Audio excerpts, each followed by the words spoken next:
Welcome to the Salmon Runs YouTube. Enjoy the video. You start by unlocking your device and opening the built-in camera app. This saves time and reduces permission prompts.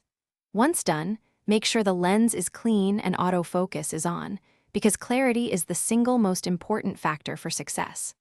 Hold the phone steady about 6 to 12 inches from the code and gently move in or out until the QR pattern fills the frame without being cropped. If you see a focus lock, pause for a split second to let the camera process the image. You should now align the QR code inside the viewfinder so the whole square is visible.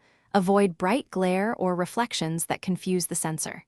Next, hold still until an on-screen pop-up or link preview appears.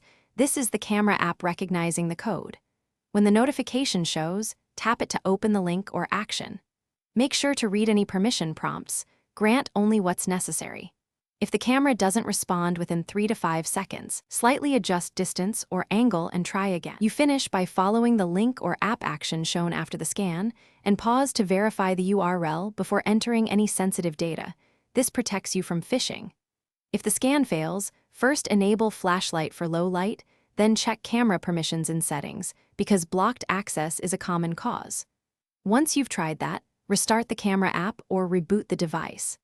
As a last resort, install a reputable QR scanner app. It often succeeds when the native camera struggles with certain code designs. Thanks for watching. Consider subscribing if we helped you.